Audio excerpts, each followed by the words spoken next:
नमस्कार विद्यार्थी मित्रांनो आपलं सर्वांचं या यूट्यूब चॅनलला स्वागत आहे. मी STI रोहिदास चोंदे पाटील. आज आपल्याला भूगोल हा विषय जो आहे याचा अभ्यास नेमका स्पर्धा परीक्षेच्या विद्यार्थ्यांनी कशा पद्धतीने करायचा, कोणते टॉपिक, कोणते घटक, कोणते उपघटक कशा पद्धतीने अभ्यासायचे हे बघायचं आहे.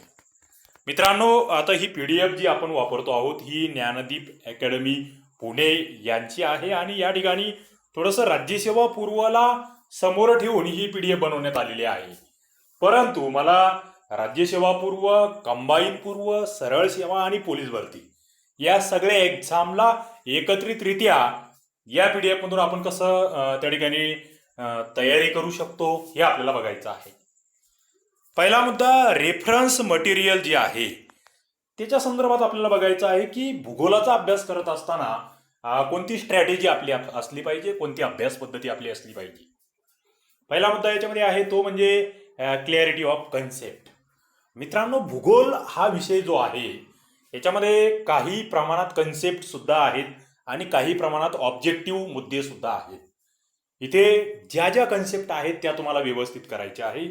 दुसरं हँडबुक ऑन मॅपिंग ज्याला आपण म्हणू, म्हणजे तुम्हाला नकाशाचा वापर जो आहे तो इथे व्यवस्थित करायचा आहे. त्याच्यानंतर ॲनालिटिकल ॲबिलिटी स्वतःमध्ये डेव्हलप करायची आहे.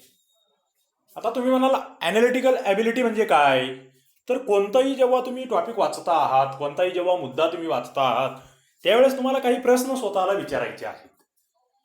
म्हणजे एखादी घटना आहे, भूगोलामधील एखादा मुद्दा आहे, तो का, कुठे, काय, कसे आणि केव्हा या प्रश्नांशी ताडून तुम्हाला बघायचं आहे.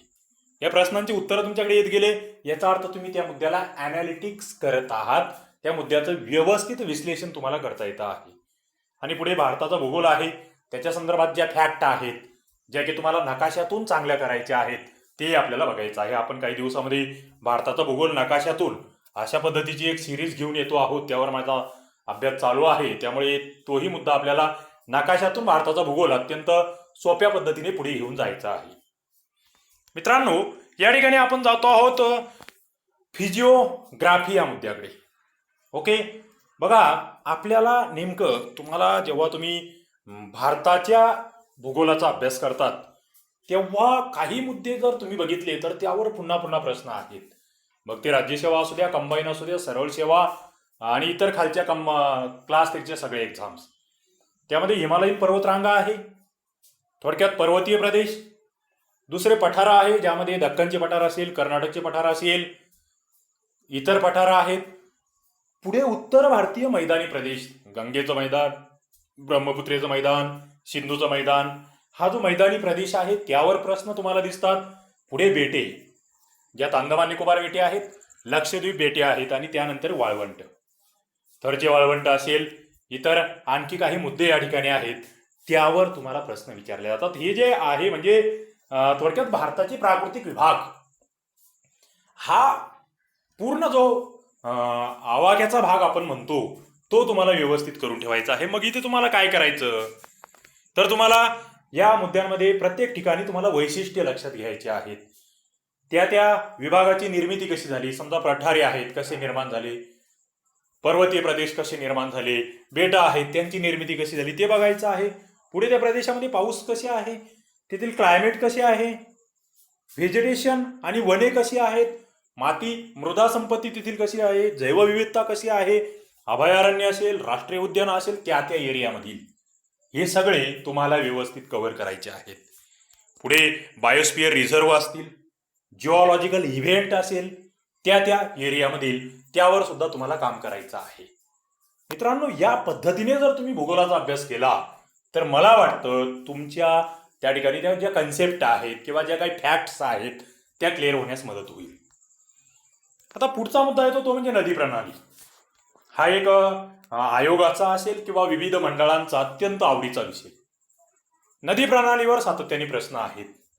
आता याच्यामध्ये काय तर तो पॅटर्न कसा आहे, उत्क्रांती, नदीचा उगम असेल, त्याच्यामध्ये नद्यांची वैशिष्ट्य, चढता क्रम, उतरता क्रम, त्यावर मुद्दे आहेत की बाबा उत्तरेकडून दक्षिणेकडे नद्यांचा क्रम लावा, दक्षिणेकडून उत्तरेकडे लावा, पश्चिमेकडून पूर्वेकडे लावा, तुम्ही महाराष्ट्राच्या भूगोलासंदर्भात हा प्रश्न पाहिला असेल, MPSCने विचारलेला आहे. नद्या विचारलेल्या आहेत, पश्चिमेकडून पूर्वेकडे नद्यांची जी स्थानं आहेत ते तुम्हाला बघायचे आहे. पुढे कोणकोणत्या राज्यांमधून ती नदी वाहते, त्या नदीवर महत्वाची शहरं कोणती, त्या नदीच्या उपनद्या कोणत्या. आता इथे पुढे जाऊन तुम्हाला आणखी अभ्यास करायचा आहे की नदीच्या उजव्या बाजूने येणाऱ्या उपनद्या कोणत्या, डाव्या बाजूने येणाऱ्या उपनद्या कोणत्या, हे तुम्हाला व्यवस्थित लक्षात ठेवायचं आहे. फक्त उपनदी येऊन तुम्हाला जमत नाही आता, तर नदी कोणत्या बाजूने येऊन मिळते आहे.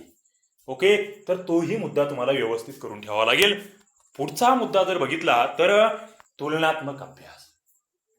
तुलना करायची आहे मित्रांनो. तुम्ही जेव्हा तुलना करायला शिकाल तेव्हा तुम्हाला भूगोलाचा अभ्यास सोपा जाईल. त्याच्यामध्ये मग ती वहन, दक्षिण वाहिनी नद्या असतील, काही पश्चिम वाहिनी आहे, काही पूर्व वाहिनी आहे, हे वर्गीकरण तुम्हाला करायचं आहे. तुलना करायची आहे की पठारावरील नद्या कशा आहेत, नेमक्या उत्तरेकडील नद्या कशा आहेत, जे हिमालयात उगम पावता आहेत, दुसऱ्या पठारांवर उगम पावता आहेत, या दोघांमधला फरक तुम्हाला कळाला पाहिजे. त्याच्यामागील काही वैशिष्ट्ये तुम्हाला कळाली पाहिजेत, म्हणजे तुमचे या ठिकाणचे प्रश्न चुकणार नाहीत. पुढचा मुद्दा असतो तो म्हणजे नद्या जोडणी प्रकल्प. नवीन प्रकल्प आहेत बघा, आपण बघतो आहे पश्चिम वाहिनी नद्या आहेत, ज्याच्यातलं पाणी जे आहे ते त्या ठिकाणी वाया जात आहे. मग तो प्रकल्प त्या ठिकाणी राबवून आपल्याला ज्या ठिकाणी वाळवंटी भाग आहे, ज्या ठिकाणी पाण्याचं दुर्भिक्ष्य आहे, थोडक्यात त्या ठिकाणी ते पाणी न्यायचं आहे. मग त्याच्यातून हा नदी जोड प्रकल्प तो लक्षात घ्यावा लागतो. पुढे त्या संदर्भातले विविध वादविवाद आहेत, चर्चेत असणाऱ्या काही नद्या आहेत, नद्यांवर विविध प्रकल्प आहेत. ओके, त्याच्यातून आपल्याला मेधा पाटकर सारखी नावं लक्षात ठेवावी लागतात, सरदार सरोवरासारखे प्रकल्प लक्षात ठेवावे लागतात, ते सगळे. आणि पुढे हिमालयीन नद्या.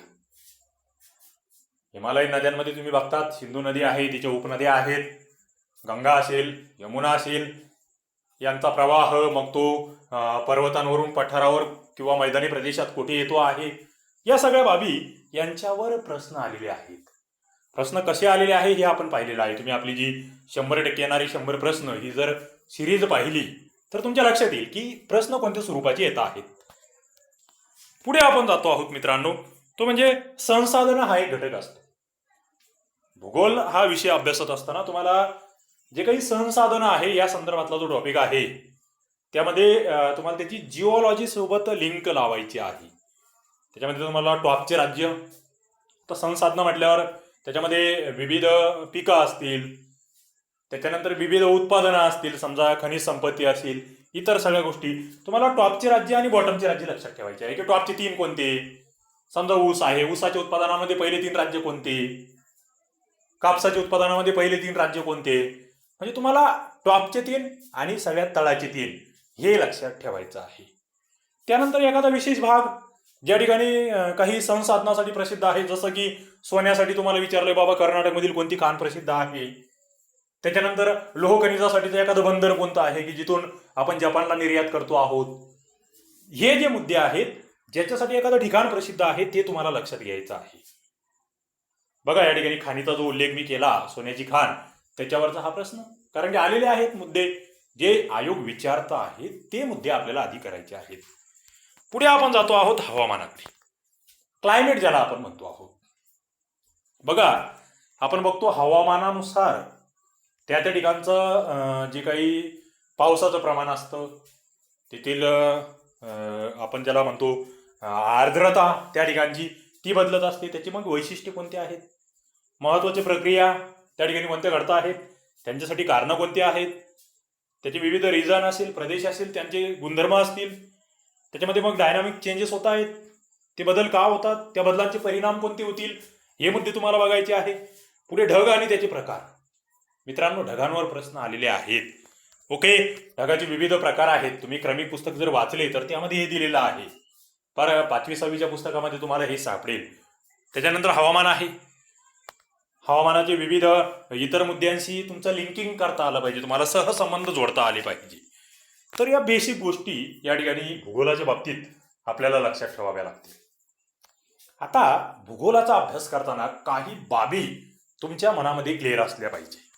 तुम्ही जेव्हा भूगोल हा विषय अभ्यासतात तेव्हा एक गोष्ट तुम्हाला कळाली पाहिजे की भूगोल हा विषय सुद्धा एका इतिहासासारखा फारसा बदल न होणारा विषय आहे. आणि दुसरा मुद्दा संकल्पनात्मक विषय आहे.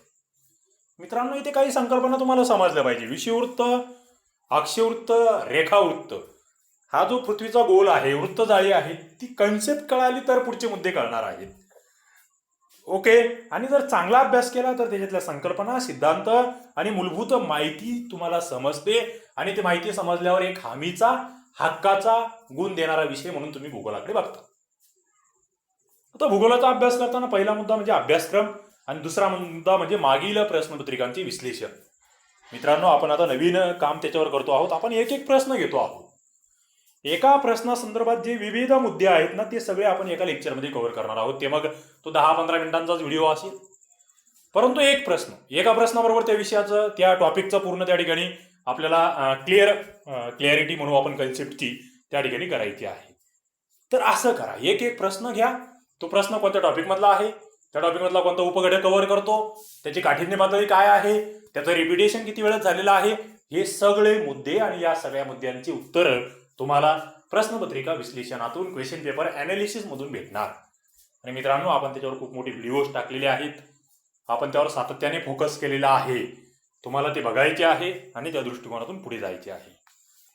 मी तुम्हाला वारंवार सांगत आलो की प्रश्नपत्रिकांचं विश्लेषण करा. त्याचा फायदा काय आहे, तर तुम्हाला एखादा घटक तुम्ही घेतला, त्या घटकामधील काय वाचायचे आणि काय वाचायचे नाही हे तुम्हाला केव्हा कळणार, तुम्ही जर मागील प्रश्नपत्रिका वाचल्या तर. तुम्हाला कळेल की बाबा कुठल्या विभागावर जास्त प्रश्न येत आहेत, ते कसे येत आहेत, किती येत आहेत, किती काठिण्य पातळी आहे, कोणत्या सणावळ्या लक्षात ठेवण्याची गरज आहे किंवा कोणती आकडेवारी लक्षात ठेवण्याची गरज आहे, ते तुम्हाला कळेल मागील प्रश्न जर तुम्ही अभ्यासली तर. नाहीतर मग सगळंच महत्वाचं, त्याच्यामुळे लक्षात काय ठेवावं आणि काय नाही ठेवावं हा प्रश्न तुमच्या समोर तयार होतो. ओके. आता भूगोल विषयाचा अभ्यास करत असताना काही उपविभाग पाडले जातात, ज्यामध्ये महाराष्ट्र, भारत आणि जग हे तर विभाग आहेच, पण दुसरा मुद्दा येतो तो म्हणजे प्राकृतिक, आर्थिक आणि सामाजिक भूगोल. आणि हे जे उपविभाग आहे यांच्यावर सुद्धा विविध स्वरूपाचे प्रश्न विचारले जातात. कसे बघा, पहिला मुद्दा आपण घेऊ प्राकृतिक भूगोल. मित्रांनो, तुम्ही जर एमपीएससीचे किंवा कंबाईनचे जुने पेपर्स बघितले तर तुमच्या लक्षात येईल की प्राकृतिक भूगोलावर फार मोठे प्रश्न आहेत. म्हणजे सगळ्यात महत्वाचा भूगोलाचा विभाग जर म्हणाल तर तो प्राकृतिक भूगोल. याच्यामध्ये जिओ मॉर्फोलॉजी असेल, हवामान वातावरण असेल, ओशिओनोग्राफी असेल, नद्या, खाड्या, पर्वत, शिखरे, पठार, बेटे, वाळवंट, ग्रह, तारे, आकाशगंगा, वनांचे प्रकार, वृक्षांचे विभाजन, हे महत्वाचे घटक तुम्हाला प्राकृतिक भूगोलामध्ये लक्षात येतात. आणि आपण हे घेतलेले आहेत. आपण तात्यांच्या ढोकळ्यामधून मी 2 दिवसापूर्वीच या मुद्द्यांवर लेक्चर टाकलेले आहे. आपण गृहमाला संदर्भात स्वतंत्र लेक्चर टाकलं, विश्वासंदर्भात स्वतंत्र टाकलेलं आहे, हवामान वातावरण या घटकावर स्वतंत्र लेक्चर्स टाकलेले आहेत. त्या मुद्द्यावर तुम्हाला जावं लागेल, ते मुद्दे करावे लागतील. आर्थिक भूगोल आपण डिटेल पाहिला, तुम्हाला आर्थिक भूगोल बघायचा आहे. बघा, आर्थिक भूगोल बघत असताना तुम्हाला कृषी अर्थशास्त्र या मुद्द्याला सुद्धा या ठिकाणी हात घालायचा आहे. जे विद्यार्थी मित्र विशेषतः राज्यसेवेचा अभ्यास करतात त्यांच्यासाठी हे पूर्व आणि मुख्य परीक्षेचा अभ्यास या ठिकाणी होईल. आणि इतरांना तर त्या ठिकाणी प्री आणि मेन्स दोन्ही ठिकाणी भूगोल आहेत. आर्थिक भूगोलात काय, कृषी बघायचं, पर्यटन बघायचं, उद्योगधंदे, व्यवसाय, खाणकाम, खनिजे बघायची, रस्ते मार्ग, रेल्वे मार्ग, जलमार्ग, विमान वाहतूक, हे सगळे मुद्दे मित्रांनो अत्यंत महत्वाचे. आर्थिक भूगोलामध्ये पुढे व्यापार, सेवा आणि जोडधंदे या ठिकाणी सुद्धा आपल्याला आर्थिक भूगोलाला टच करावं लागतं. आता पुढे आपण जातो आहोत. पुढचा भूगोलाचा भाग आहे तो म्हणजे सामाजिक भूगोल. आता सामाजिक भूगोलामध्ये काय काय येतं, सगळ्यात महत्वाचा मुद्दा तो म्हणजे जनगणना, ज्याच्यावर आपण खूप फोकस केलेला आहे, ज्याच्यावर आपण बहुतेक लेक्चर टाकलेले आहेत. जनगणना, लोकसंख्या 2001 आणि 11चा तुम्हाला तुलनात्मक अभ्यास असला पाहिजे. आता पुढे 2021ची जनगणना येईल तेव्हा 11 आणि 21चा अभ्यास असला पाहिजे. जनगणना हा महत्वाचा विषय. पुढे विविध सण आहे, कोणत्या राज्यामध्ये कोणता सण, उत्सव आहे, नृत्य आहे, कोणतं राज्य कोणतं नृत्य आणि त्याच्यामधले गाजलेले काही कलावंत, त्यानंतर गान असेल, तीर्थक्षेत्र असेल, मंदिरं असेल, महत्वाची मंदिरं, त्यावर प्रश्न आलेले आहेत. पुढे सामाजिक व्यवस्था, रचना, आदिवासी जमाती, त्यांचे जीवन. बघा, आदिवासी जमाती कोणत्या जिल्ह्यामध्ये कोणती जमात आहे किंवा कोणत्या राज्यामध्ये कोणती जमात आहे, असे प्रश्न आलेले आहेत. जमातीची चित्र तुम्हाला दिलेले आहेत की अशाची हे चित्र आहे, ही कोणत्या जमातीचं चित्र आहे, तुम्हाला हे व्यवस्थित करावं लागणार आहे. पुढे सामाजिक धोरणं तुम्हाला अभ्यासायचे आहेत. आता ढोबळमानाने हे टॉपिक्स जरी असले तरी त्यांचा अभ्यास करताना काही गोष्टी तुम्हाला लक्षात ठेवाव्या लागतात. मुख्यतः प्राकृतिक भूगोलाच्या कन्सेप्ट तुमच्या क्लिअर असल्या पाहिजे आणि जे फॅक्ट्स आहेत त्यांचं पाठांतर तुम्ही केलं पाहिजे. ओके. अभ्यास करताना जगाचा आणि भारताचा जो नकाशा आहे तो तुम्हाला व्यवस्थित सोबत ठेवायचा आहे. तुम्हाला मी याच्या आधीही सांगितलेलं आहे, नकाशाशिवाय अभ्यास करू नका. नकाशा सोबत ठेवा, दीर्घकाळ तुमच्या लक्षात राहील. आणि पुढे चालू घडामोडीचे जे प्रश्न आहेत, तुमचा अभ्यास तुम्ही जेव्हा भूगोलाचा करता आहात तेव्हा थोडासा करंटशी त्याचं नातं जोडायला शिका. ओके. समजा एल निनो आहे, ला निनो आहे, हे प्रश्न 2016 मध्ये विचारले गेले, मग तेव्हा थोडंसं दुष्काळी छाया आपल्या भारतावर होती. तर असे मुद्दे आहेत, एकमेकांशी निगडीत असलेले हे मुद्दे. आणि मागील काही वर्षापासून जर तुम्ही बघितलं राज्यसेवेच्या बाबतीत विशेषतः, तर जगाच्या भूगोलावर प्रश्न विचारले जात आहेत. हे कंबाईनला तुम्हाला जगाचा भूगोल जास्त करायची गरज नाहीये, परंतु सरळ सेवा इतर ज्या काही क्लास 3च्या एक्झाम आहेत त्या ठिकाणी मात्र जगाचा भूगोल तुम्हाला करावा लागणार आहे. तर पुढचा मुद्दा येतो की कशातून हा अभ्यास करायचा. संदर्भ साहित्य काय वापरायचे. भूगोल आम्हाला अभ्यासायचा आहे. नवीन विद्यार्थी मित्र जे असतात, सगळ्यात महत्वाचं मित्रांनो, भूगोलासाठी तरी स्टेट बोर्डची पुस्तकं सुरुवातीला अत्यंत महत्वाची आहे, ज्यामध्ये 4थी आणि 8वी ते 12वीचं पुस्तक स्टेट बोर्डची पुस्तकं आहे. महाराष्ट्राचा भूगोल असेल, भारताचा असेल, जगाचा असेल. पुढे NCERTची पुस्तकं सुद्धा तुम्ही 9वी 11वीची वाचू शकतात. ज्ञानदीपचं भूगोलाचं पुस्तक आहे. आणि एक मॅप तुम्हाला घ्यायचा आहे, तो ॲटलासचा असेल, नवनीतचा असेल, कोणताही तुम्ही घेऊ शकतात. AB सौदी सरांचे पुस्तक आहे, खतीब सरांचं पुस्तक आहे. एक संदर्भ साहित्य म्हणून तुम्हाला एक पुस्तक चांगलं वाचावं लागणार आहे. जुनं तुमच्याकडे असेल आता स्टडी सर्कलचं ढोईफोडे सरांचं, तर ते पुस्तकही बेस्ट आहे. अशा पद्धतीने तुम्हाला भूगोलाला एक चांगले संदर्भ स्रोत घेऊन नक्कीच एक चांगला मार्क्स देणारा, हक्काचा आणि खात्रीचा विषय म्हणून तुम्हाला भूगोल या विषयाकडे बघता येईल. या ठिकाणी आपण थांबूया. आणि असेच लेक्चर तुम्हाला पुढे कंटिन्यू बघायचे असतील तर आपल्या चॅनलला तुम्ही सबस्क्राईब करून ठेवा आणि नोटिफिकेशन बेल या ठिकाणी क्लिक करून ठेवा. इथे आपण थांबूया. धन्यवाद.